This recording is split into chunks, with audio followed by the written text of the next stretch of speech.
Hello, I'm Matt Kelly. And I'm Matt Dancona. And this is the Two Matts for the week ending Friday, the 27th of October. A podcast that would never pay for a blue tick or even a gold tick. We've just had a fantastic conversation with James Bull, which is the second half. Our colleague and guru on social media disinformation, unpacking what's going on with the information war in the Middle East crisis. Yeah. Really fascinating. And more broadly with what Musk is up to. I thought, but the first half was dedicated, devoted, especially to Rishi Sunak. 1 year on. My God. A year of infamy. infamy. They've all got it infamy. It was. Well, I think we're both passionate on the subject, so I definitely think it's worth listening to, isn't it? I mean, I think it would have been wrong to allow the milestone to pass without paying our respects to our diminutive, glorious leader. So, what should we call this episode? Rishi Sunak. It got worse. It got even worse. Who's worse, Rishi or Elon? Yes. From bad to worse. Rishi to Elon to Rishi, from bad to worse.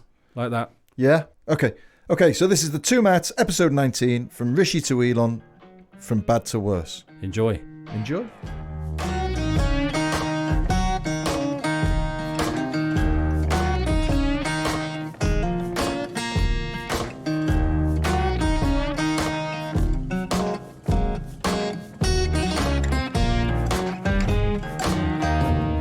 So what are we going to talk about, Matt? I think we can't avoid the fact that this week marked one glorious year of Rishi Sunak in number 10. Amazing. A milestone. Amazing milestone these days. I mean, actually make 12 months as a Prime to be Minister. fair, compared to Liz Truss, it's a lifetime. Yeah. He celebrated the 1 year anniversary with the suspension for 6 weeks of one of his MPs, Peter Bone, which could lead to another by-election. But before we sort of dig in, shall we have a taste of the way it was when a things year were ago, more hopeful, when things were on the sunlit uplands and all that. What was our wonderful leader saying this time 12 months ago? Producer Matt, can you give us a quick taste of what he was saying? The government I lead will not leave the next generation, your children and grandchildren, with a debt to settle that we were too weak to pay ourselves. I will unite our country, not with words, but with action. I will work day in and day out to deliver for you. This government will have integrity, professionalism, and accountability at every level. Trust is earned, and I will earn yours. That must be a record for the uses of the word I in a... Even by his own exacting standards. That was quite heavy on the old I. It was important of things to come. It was. What was not important to things to come was getting the trust back of the British people, because just checking the most recent polls, Ipsos has Labour on 20 points ahead. Yeah. And GB News poll by People Polling has Labour on 28 points ahead. So I'm not sure he's quite sold the line yet. No. No. I mean, okay, all right, let's break the habit of a lifetime and be scrupulously fair. Yeah. What's he done? He and Jeremy Hunt have kind of ended the fiscal lunacy of the Liz Truss interregnum, and he's made some progress on inflation, though whether that's actually being felt by people yet, I don't really believe. He's been firm on Ukraine and Hamas. He did get the Windsor framework sorted in February, although that was to sort out a problem created by Brexit that he heartily endorsed. So I don't think he deserves a huge amount of credit. He just won the Uxbridge and Ruislip by-election in July. He's won cross-party support for his very personal niche obsession with phasing out smoking, and that's about it. Yeah. You've written a really long, epic essay. I don't call these articles. I call them essays, because it's more than an article, and it's for this week's New European, or the one coming up. Yeah. Actually, it's the next edition, and it's the headline is Sunak laid bare, and you come to a conclusion which I completely concur with, which is that you can make a very strong case for saying that he's the worst of the lot. I do think he's the worst of the lot. And I have thought so for a while, actually. When he was campaigning in the first leadership contest, which he lost to Liz Truss, I was struck by how aggressively he went on culture wars, saying the only thing that was wrong with the Rwanda policy was it wasn't tough enough. And I thought, this is interesting. Because, he comes from a background where, he's not a culture warrior by temperament, but he obviously thought, if I'm going to hold together Boris Johnson's 2019 coalition, I need to be really, really nativist and populist. Yeah. And the calculation in his populism and the extent to which he's let Suella Braverman say some truly horrendous things is, I think, the call to understanding his kind of Faustian pact in getting the top job. And while there are some people, if you like, the Davos classes, who are quite lulled by his appearance of sobriety and common sense, I think that the way he's used that very dangerous politics, and God knows, we were now in the middle of a international conflict in which those sorts of energies and passions are spilling out onto the streets of cities all over the world. They are not to be. They're not things to toy with. It's very dangerous tinder just to turn to. And I think very poorly of him on that. Yeah. I think that the promise he made in that clip, about ethics, well, he reappointed. One of the first things he did was reappoint Suella Braverman, who'd just been sacked. After as Home Secretary, and he did it over Nadeem Zahawi's tax affairs. He was the chairman at the time. He got a report into the allegations of bullying against Dominic Raab, which was clearly, grounds for resignation. And he sat on that for a while thinking, is there any way of keeping Raab? There wasn't. So finally, Raab resigned in April. Instead of actually renovating standards in public life, he's allowed people like Raab to talk about activist civil servants, whatever that means. Yeah. And he's talked about the permanent state Sunak has, which is really a version of the deep state MAGA talk. And I mean, we've talked about this a lot, but I think the thing that I hold against him most is that he's not living in the present. We've talked a lot on this podcast over the weeks about, the first question a politician needs to ask is, what time is it? What year is it? And I think he thinks it's about 1985 when he was 5. Yeah. Nigel Lawson, the picture behind his desk at the Treasury. Yeah. What does he learn from the pandemic? Nothing. The only thing he learns is that he hates handing out money. He wants to wind down all the schemes. The infrastructure he got developed during COVID has been more or less melted down or absorbed into other bodies, so that our pandemic resilience is no greater than it was when COVID hit. And I think that he's a figure from the past. And to be honest with you, I think that for all the talk of renewal and reshuffles, that they're now operating a damage limitation strategy. You think so? Yeah. Well, I mean, if you look at the things they're floating, they're going very anti-green. They're floating things like stamp duty cuts and inheritance tax cuts. I mean, pro-motorist stuff. This is core Tory vote talk. And abolishing the cap on the bankers' bonuses. Right. Astonishing. This is what you do when you have realised you cannot win, but you don't want to go down to an absolute landslide defeat. So you're trying to shore up the Tory vote. Now, I'm not sure even those things will cut much ice, because I think they're the kind of measures that might have worked in a little bit with traditional Tory voters in the 90s and certainly did vote in the 80s. I'm not sure that they cut much ice in the 2020s. I mean, I find him quite a repellent character. Obviously, I've never met the guy. Maybe he's a really nice person face to face. But as you said just a moment ago, the fact that he facilitates Suella Braverman's ongoing political career shows to me that he is a coward of the highest order on two fronts. One is that he is terrified of confronting her because what confronting her means about the future of the Conservative Party. But also on a personal level, I feel like he's terrified of confronting her. I just don't feel like he's a big enough person, right? Imagine if you came into into politics in these circumstances where the entire nation is absolutely fed up of Tory messing about and shenanigans. You're the 5th Prime Minister in 7 years. You're following on from the worst Prime Minister in British history, Liz Truss, who followed on from the second worst Prime Minister in British history, Boris Johnson. So there's nothing to lose, right? And you put on your Prada suit and your thin tie and you stand there with your hair immaculately coiffed and say, I will bring back integrity to government, and some nonsense like that. And there's what I find appalling about him is his lack of ambition. Yes. The lack of wherewithal to say, do you know what, folks? Fuck this. Fuck it. I'm just going to go for it. I'm going to do something transformative because it's lost. So I'm going to do something. He's got a working majority of 60. Yes. Right? Which most prime ministers in history would kill for. Yeah. Right?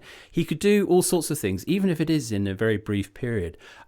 It's interesting because I do have, and we've talked about this, I do have this great sense of an ending of a long era. And a terrific recently published book, which I can't recommend highly enough, by Ben Riley Smith. Oh, yeah. He was on the Newsagents podcast. Right. He's a political political editor of the Daily Yeah. Telegraph. And he's written this book called The Right to Rule, which is about the 13 years of Tory prime ministers, 5 prime ministers. It's not all political books are, page turners. This really is. Yeah. And it will be a while before it's bettered. It's a really excellent book. So if listeners sort of want a feeling, changes in the air, they want to get a sense of what's coming down the road with Labour, but also what did all that amount to? 2010, suddenly David Cameron comes in with the Lib Dems, lots of modernisation talk, and now we're in 2023 and it's all about small boats and herding people onto barges, and how did that happen? This book really is excellent on that. And there was a very good episode of the Newsagents with Emily Maitlis and John Sopel talking to him. I think John's thesis was it didn't matter how good Rishi Sunak was. After 13 years of this brigade, nobody is good enough to rescue the Tory party, and it's just come to a natural conclusion in its current shape and form. But I just don't buy into that thesis at all. No, I think it acquits him too much, and I think that you have to look. I mean, Gordon Brown came at the end of 13 years, and there were moments in those crucial coalition building days when it looked as if he might be able to stay on as Prime Minister. Yeah, and you'd look at Gordon Brown versus Rishi Sunak. No comparison. No, I mean, honestly, one is different a Boy league. Scout. Different league. One's a Boy Scout and the other's a grown man doing an amazing job. Different league. An adult. I mean, I think the amazing thing about it is that these 13-year periods are really instructive. New Labour only had Blair and Brown. You go back to the 51-64 Tory government. There was Churchill, Eden, Macmillan, Douglas Hume. But, they're all of them, including Douglas Hume, substantial figures. Yeah. Okay. Now, look back in anger. You've got Cameron, May, Johnson, Truss, Sunak. Your face says it all. And each of them managing to outdo the predecessor in crapness. I mean, it is not glad, confident morning again, is it? I mean, I think it is. I do think that this is the end of an era that's not just going back to 2010, but actually goes back to 1979. That there's been a long conservative empire in which New Labour was a sort of, it was part. It bought into a lot of conservatism, though adding a social justice element. But now is the time for a change. That's that long kind of 40+ year period is over. Yeah, and unfortunately, I have to say, I don't believe, with the best will in the world, that Keir Starmer is the guy that's going to deliver that change. This is the huge unanswered question, because if I have a fear about it all, it's that we do need a big change, and if Labour doesn't provide it, then you get into the terrible terrain of populism having an even greater appeal. And maybe his biggest crime is that he's not testing Starmer. He's not pushing him. If you take the two conferences, it was such a doddle for Starmer to come in and wipe Sunak's, banal conference statements off the public's memory and impose his own. If you put it into football terms, what you would want is Manchester City and Liverpool battling each other and having to be relying on great tests of strength and character. Sorry to all the Arsenal fans. You could have said, I could have said Arsenal. I could have said Man. Well, no, I couldn't have said Man United at the moment. But anyway, you take the point. You want two great titans going at each other and raising their game as they go. We've got Accrington Stanley versus, I don't know, Crawley. And with the greatest will in the world, they're not world-class teams. And you want some world-class characters to be able to raise the whole nation's boats with the tide. It's not happening, and I can't see it happening for quite some time. It's true, and I do worry that Starmer is going to get into Downing Street. I've no doubt that he's capable of getting into Downing Street, and he will look like a plausible Prime Minister. Let's be fair, he does look like a plausible Prime Minister. But the things that are waiting in his in tray, I mean, it's a worse in tray than Thatcher inherited in 1979. So the question is not so much can he win. I think he can win. I think he deserves to win. But what does he do when he gets there? Yeah. And to that, I think one can honestly say, I don't know yet. I hope I'm hopelessly wrong on this, by the way. I hope he comes in. I think he, as you say, I'm sure he will. I hope he comes in. I hope he has a good working majority. I hope he's got something to do with that majority. I hope he's got the ideas behind the tactical performance, which has been clever. If who was it that said never interrupt your enemy while they're making mistakes? Well, allegedly Napoleon, although I think it probably wasn't. But anyway, the point being, if the opposition is screwing up to that degree, then keep your mouth shut and just don't make any major howlers.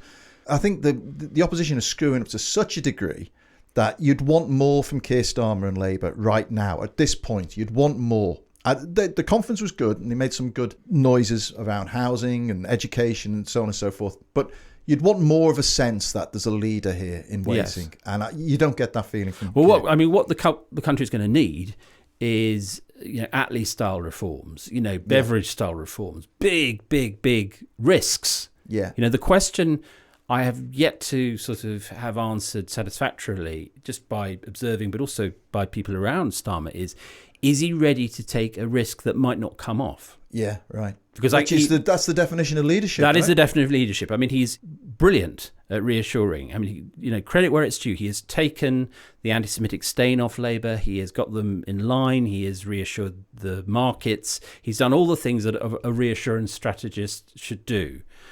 But you can't govern, particularly you can't govern in 2024, just by reassuring people. The world is not in that sort of condition. People will need to understand that the big and painful changes are ahead, and they need to be. Yeah.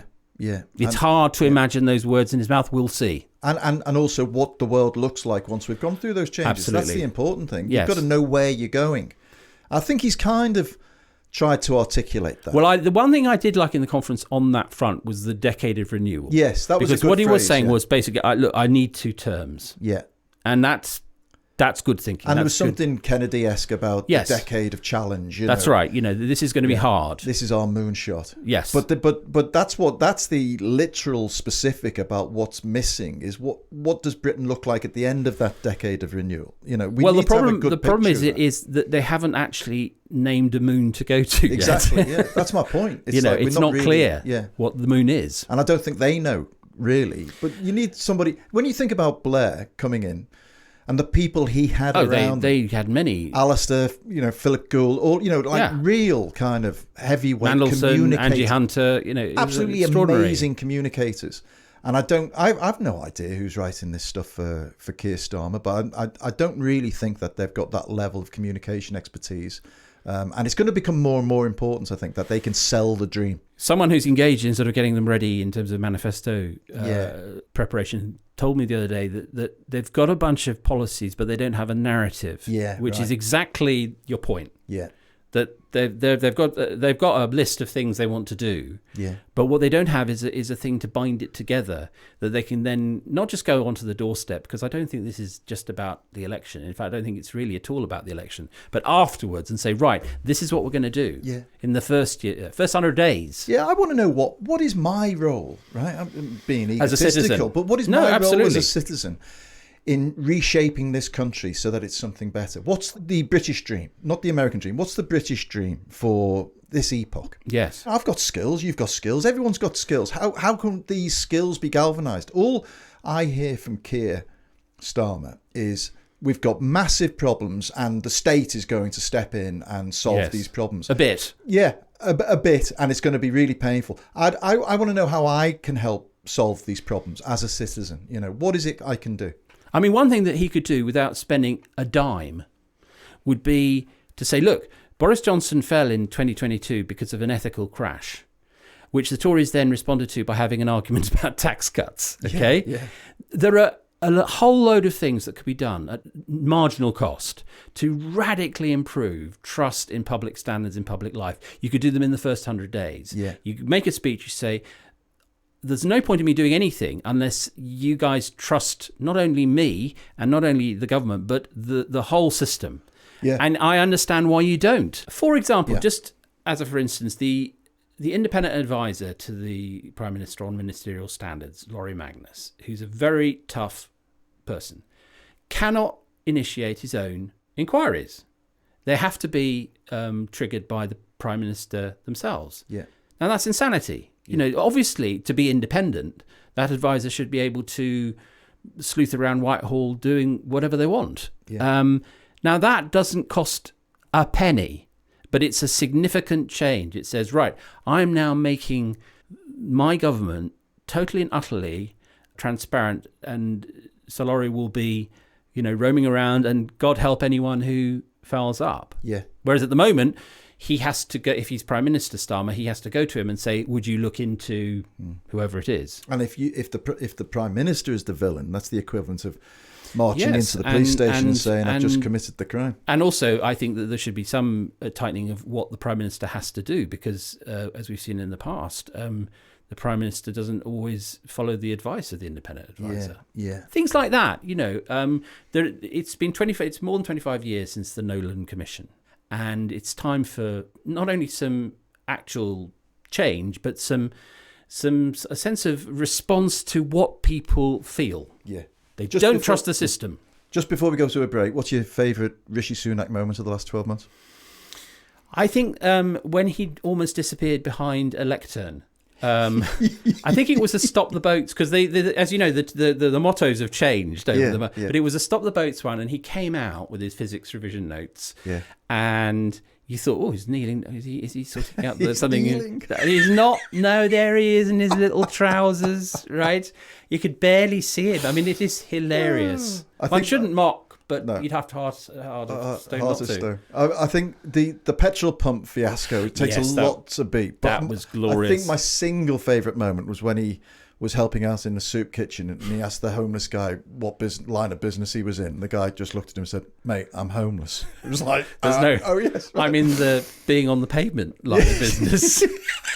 Right, okay. Well, thank you very much for listening, folks. Hope you're enjoying the show so far. We're going to come back in the second half with a really superb guest talking about disinformation, which will be a great listen. Very much on the pace at the moment.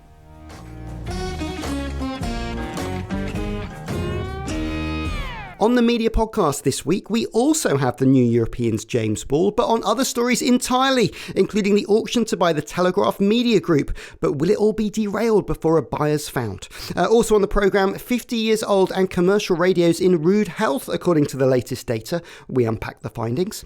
Plus, as TV stops commissioning new shows, what's it really like for the freelancers that do all the work? We speak to one director frustrated at the way they've been treated.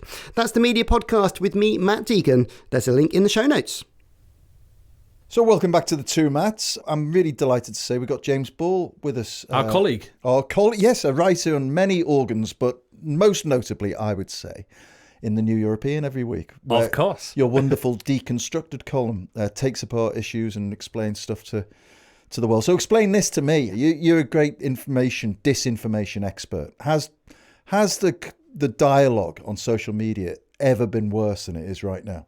I mean, I was about to call it a cesspit these days, but that would be an insult to cesspits, which actually carry out a useful societal function. I mean, essentially, you have kind of got to see what happens if you put a clown in charge of major infrastructure over the last year. It's a year this week that Elon took over. Yeah. And Twitter wasn't some brilliantly managed Heavenly Elysium place beforehand, but it could not have been worse if it was designed to. I mean, one thing that strikes me, I've been posting a bit on the disinformation and the really nasty polarization side of it, and it is viciously unpleasant. And it's not Elon Musk's fault that people act like twats on the internet. And although it is his fault, presumably, James, that he laid off so many people who were meant to, check content moderation and... Yeah. I mean, I've been called a capo at least 5 times in the last 3 days, which is, it's not a well-known insult. I would encourage you to Google it because I don't want to get into it. But it's about one of the worst things you can be called. Not nice. But, I posted about people ripping down posters and the deluge on that. These are pictures of hostages. Yeah. The hostages. Pro-Palestinians are yes. Well, I would say it's not pro-Palestinian to rip down those posters. It's pro-terrorist. It's pro-Hamas. If you're ripping down posters, I'm sorry. That doesn't count for me as supporting the civilian victims. This was the backlash. Was the capo insult? But this sort of thing. That's the fact that Elon got rid of moderation. And community notes doesn't replace moderation. And this is also where their kind of nonsense theory that getting rid of reach and making abusive things not reach doesn't work, because most of those things are audience of one. And people discover them in the replies, and their friends discover them in the replies and join in. And so their philosophy that you don't need to moderate totally misunderstands the nature of abuse and pylons. The bigger problem, and I actually wrote about this in the New European recently, is the misinformation that goes around. And it's an immensely difficult story to report. I think the honest mistakes that most of the world's media made over the hospital show it's very difficult. You can't really treat either side as a reliable narrator. You've got all of that. But what Elon has done is change blue tick to mean a verified media source, to mean you pay $8 a month. And not only might you still, to a casual user, look to have some credibility, but the algorithm will promote you very heavily. And also, you will get paid depending how many views you have. And there are no standards on who gets monetized and demonetized. So if you push too hard on YouTube, if you go full QAnon on YouTube, you'll get demonetized. So you might get 10 million views, but you won't get the ad revenue for it. That doesn't happen on Twitter. And so what accounts are doing completely cynically, with no politics behind it, is they're taking footage from video games, from Syria, from Russia and Ukraine, showing something blowing up and presenting it as breaking news or as something that's happened in or old speeches by world leaders, and then just putting phony... Often cutting out keywords and sentences, doing that. And so it's not just a kind of what happens if you neglect it. Social media now is set up to amplify and encourage. Twitter is paying, X is paying money to people to push out grotesque misinformation about a horrendous conflict in which thousands of civilians are dying and suffering, but also which could easily ignite the Middle East or the world. There aren't words for quite how terrible what he's doing is. So what's the right response to this, though? I mean, I bet one question that a lot of people are thinking as they hear you describe this is, why do you engage with it anymore? It's a question I ask about the New European, is why do we bother anymore? Because it's almost immaterial to us as a business that we are present on Twitter. It makes no real difference to our business. And I kind of sit there thinking, what the hell are we doing here anymore? It's such a loser's place. But anyway. I think I've taken a view over the year that it still has enough residual value. There's enough interesting people there. That kind of social media network, nothing else is tied to real time and nothing else is tied to current affairs. And a lot of the Twitter clones are actively saying we're not trying to do that bit because that bit's hard. Right. And so until very recently, the value's been there. I'm an advisor on a documentary about Elon Musk that's coming out in 2025. Right. And social media is the bit I know about. And so I probably can't quit the field until I have to. But I have hit the point now where, for the first time in the last few weeks, I've thought, if I wasn't needing to cover this as a story, I think I would be off it now. Yeah. But Elon doesn't get that it doesn't work for publishers. Like, it wasn't a big driver of traffic for anyone beforehand. No. But people sort of liked it because it was how your peers might see a story and how they might look at it. And more people, even who are still there, are just on broadcast now. The value is dropping like hell. I think that's definitely true. Is there any sort of information yet, James, about how much of this is coming from outside the region? Is there Russian intervention on social media? Are there other state actors coming in? We don't really know yet, and one of the difficulties is a lot of the research tools have been turned off. Now, Twitter was always better than the other social networks for offering access to these to academic researchers and others. Elon's essentially set the cost to use the research API prohibitively expensively, as if you were a global enterprise trying to get it for some mysterious reason. It's been priced so high, no one could ever use it. But there are always little workarounds and tricks you could do that are technically against the terms of service, but could work. And he's very publicly threatened, of all places, the Anti-Defamation League. But other places that were doing research on hate speech, on bots, on this kind of thing, have had quiet warnings. And so there's a lot less quick identification than there used to be.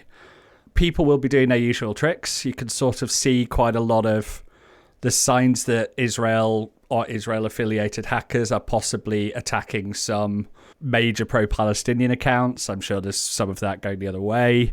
It would be odd if Russia decided to sit this one out, although they're sort of riding both horses in this one. Yeah. And so you can sort of get to this level of chaos. Once you start saying to trolls, we'll give you thousands of dollars if you push out misinformation, which is what Elon's saying. If you advertise on Twitter, your money is going to fund Israel-Palestine disinformation. Like, that is the core message. That's the content. That's there is no escaping that. Yes. But also, Twitter directly now hands revenue to that. Twitter's only money comes from the $8 a month, which comes nowhere near covering their cost. So if you are giving Twitter money, you are fueling the blue tick misinformation. Consider your brand next to it, because someone will overlay it with it at some point. What do you reckon his long-term plan is for Twitter then, in terms of making it a business? I mean, I know he's, inordinately wealthy, but I presume he does want to make it profitable at some point. I mean, the nature of modern wealth is you can't ever turn it into cash. And he needs cash at the moment because Twitter's burning it. And if he starts pulling it out of Tesla too quickly, Tesla will deflate. Yes.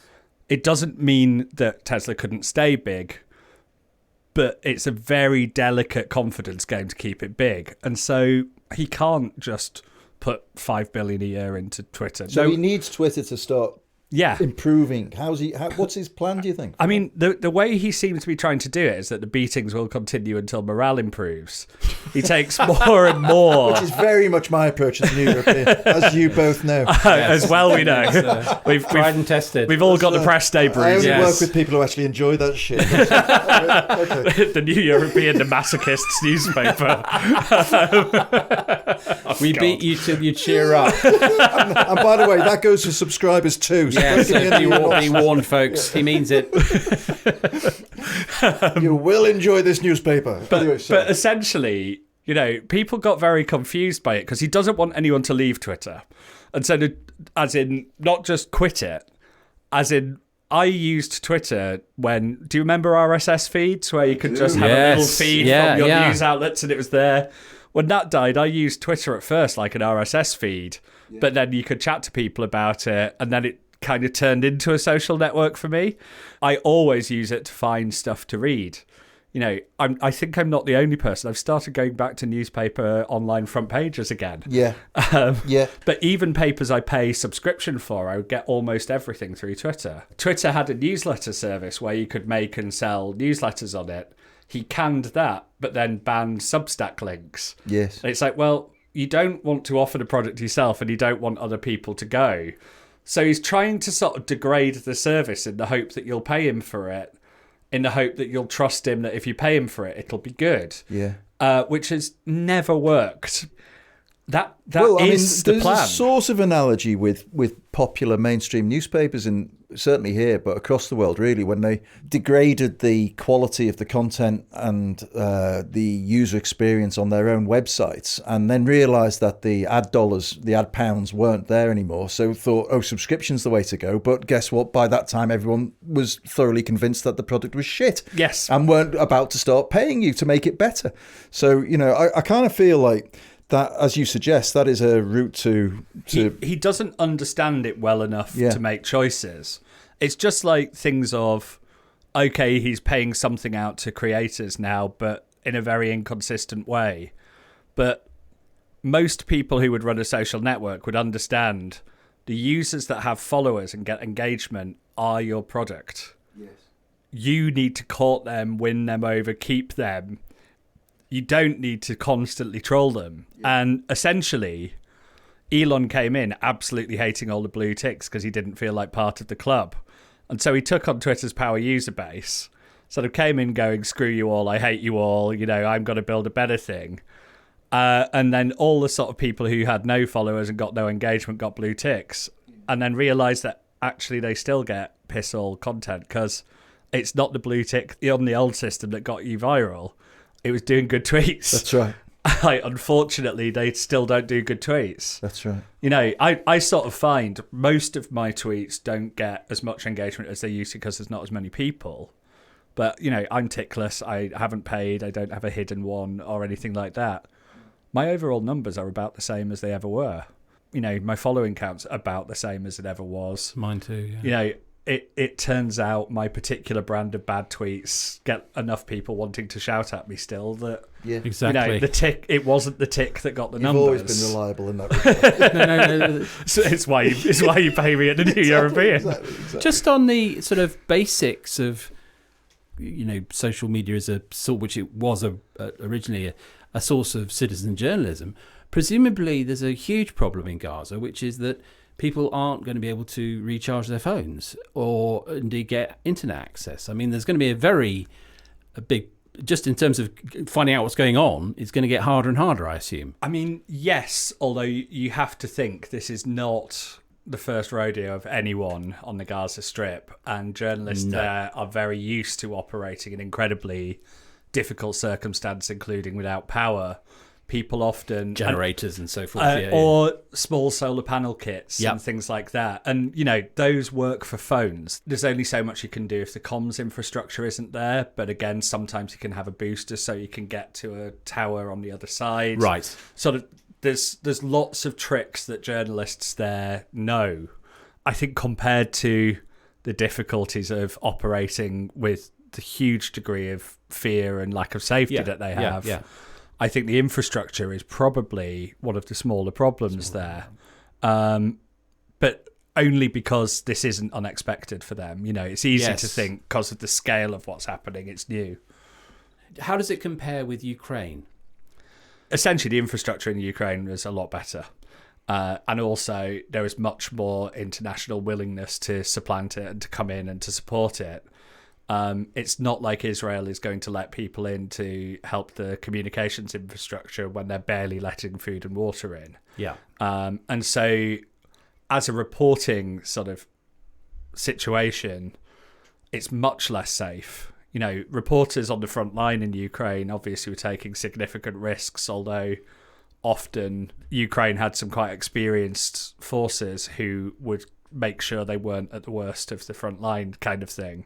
And if you were reporting from Kyiv or other places, there were places to go when the airstrike sirens went. You know, Gaza does not have an extensive underground network like Kyiv did. You know, the tunnels aren't there, the safety isn't there for the people reporting it. So, you know, I saw footage just today of the Gaza bureau chief of Al Jazeera lost his family who did live there. Yeah. The very small number of Western reporters who are there don't have their families there, but they will have friends, they will have all sorts of other people, and they'll be trying to keep themselves alive, and there's not really that safety there. So we first met 6 years ago when we both had books on post-truth about. And I wonder if you go back to 2017, did you think it would be like this now, or better or worse, or did you have any sense of where we'd be? So I look back at that and think, oh gosh, I thought it was bad then. Exactly. It feels innocent now, doesn't it? Yeah, I feel like we didn't save the day, Matt. I know I didn't save the day. I think it's our fault. I think I was too optimistic, sadly. Yeah, I mean, part of what I did in the QAnon book, the other pandemic, which is my new one, recommended readers, is slightly recant on. I think, speaking of mine, I actually reread it not all that long ago. I think I had a good diagnosis of the problem and was completely naive as to how easy it would be to fix.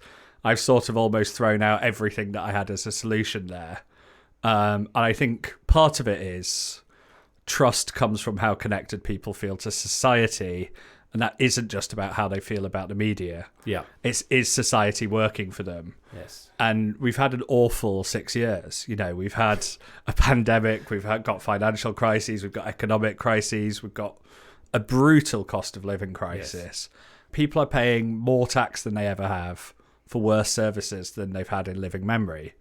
And people look at that disconnect and want an explanation. And populism and conspiracy and division is always going to fill that. And of course, there's some dodginess in there, there's some fraud in there, but most of it is just the world sucks right now. Yes. And also we've got incompetence in charge of this particular country. Quick question before we finish. Do you think Twitter, do you think it'll still be around in 3-5 years' time? I think it will be around, but I don't think Elon will own it. Okay. I think it will. I think it's heading for bankruptcy. And who would pick up the pieces? A major News Corp, perhaps, to run it responsibly, perhaps? I wonder. Imagine if the New York Times bought it and just said, here's the terms of engagement. Give us back our gold. I mean, your tricky thing there is, I think you could probably, depending how much it's from the ashes, even if you really trash it, it's probably still worth $5 billion. Okay. And you need someone to put the money in behind that, and you need someone to put in enough money to invest to rebuild it. Yeah, okay. Could you get VC backing a NYT coalition, or do they dislike each other too much? Yeah, possibly. Interesting. But interesting. Maybe you should buy it. Well, we need a few more subscribers, folks, if we're going to start acquiring Twitter. Only a few, anyway, within range. Do your little thing and subscribe to the New European. James, thank you so much for coming in. Thank you very much. I hope you'll come in again on a regular basis. Pulitzer Prize winner, James. I always love that. I'm so jealous of very few people, but I'd love to be able to say Pulitzer Prize winner. But anyway, it is quite nice. It's very nice. It's pretty good. Thank you, James. Read James every week in the New European. Read Matt D'Ancona every week in the New European, and subscribe in that order. So thank you very much, James Ball. Hope you will come on again. Matt, fantastic episode. I really enjoyed all of that. Really enjoyed it. What didn't we have time to talk about? Well, I suppose we didn't talk about Keir Starmer having trouble with his own Muslim backbenchers and councillors over the war. And I think that story is going to grow. Yes. And he is wavering a bit. But it's a serious problem for him, because I think this war is going to go on. I think it's going to be, I'm afraid to say, I think it's going to be pretty horrible. And Starmer nailed his colours to the Israeli mast very quickly, and I think felt that was right, but also felt that he couldn't have any clear blue water between himself and Sunak. Yes. The centre of gravity in the Labour Party is very different to the centre of gravity in the Tory Party on the Middle East. Yes, so absolutely. This is not going to go away. Yeah. I had a great couple of days off at the beginning of the week, and I went to Brighton, where my son's at uni, and we stayed at the Grand. The historic hotel. It was, and it's lovely, I have to say. They've really, really done a great job on it. But it's been refurbished. It's been refurbished, and it was really, really pleasant treat. But I went with my 9-year-old son, my 16-year-old daughter, and my 18-year-old who's at Sussex Uni. And it is remarkable. I mean, one was talking about the history of the Grand Hotel and the bombing and how much of my early political experience that opens up. But I did think, we sit here moaning about things, quite rightly, I think, about the state of the country and that. But at least we're not being bombed by terrorists on our own land, So you can make a case for saying that in some ways that there's been a lot of progress since those days, and that magnificent hotel is a kind of analogy for the structural progress we've made, although maybe it's still full of tosses. It's interesting. Well, it's interesting hearing how often the Good Friday Agreement is being cited all over the world as how things can resolve themselves. Yeah. Although I fear, we're a long way in the Middle East from the Good Friday Agreement. But it does show that things that are intractable apparently can cease to be intractable. Yeah, let's hope so. Anything else? Just one other thing, which is a film I saw during London Film Festival, which is now on Apple and in some cinemas. The Pigeon Tunnel, which is a movie documentary about the late John le Carré. Fantastic. Made by Errol Morris, who I think with Ken Burns is probably the other great documentarian alive in the world. And it's a fantastic movie because Errol Morris is not not backward at coming forward, and he has taken on some great figures in the past. Did a brilliant film on Rumsfeld, and he jousts with le Carré, who loves it because, of course, le Carré is a former spy himself and loves the dance and the ritual of the interrogation and the interview. And it's just a beautifully made piece of cinema. I can't recommend it highly enough. What's it called again? The Pigeon Tunnel. The Pigeon Tunnel. Which is on Apple TV, is it? Yeah, it's on Apple TV and in some cinemas, but it's really worth a couple of hours of your time. I think it's less than stuff.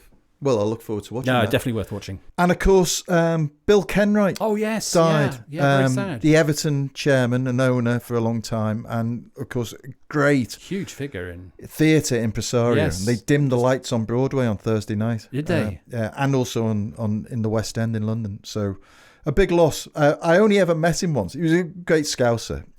Tim Walker, who does our Mandrake column. Oh yes, I know Tim well. Yeah. Had a play on, and Bill Kenwright's a mate of his, or was, sadly, now he's passed, was a mate of his, and it was at the time when Everton. All my family are Evertonians, and I'm a Liverpudlian, so I'm really the black sheep. Right. And anyway, so I went up to introduce myself to Bill Kenwright, and it was at the time when he was having trouble they were in the relegation zone, and he was tussling with this Russian who owned a big chunk of it, and it was all very awkward. Tim introduced me very kindly, and I said so Bill, how's it going? I've never met him, and he just looked me in the eyes and said, fucking shite.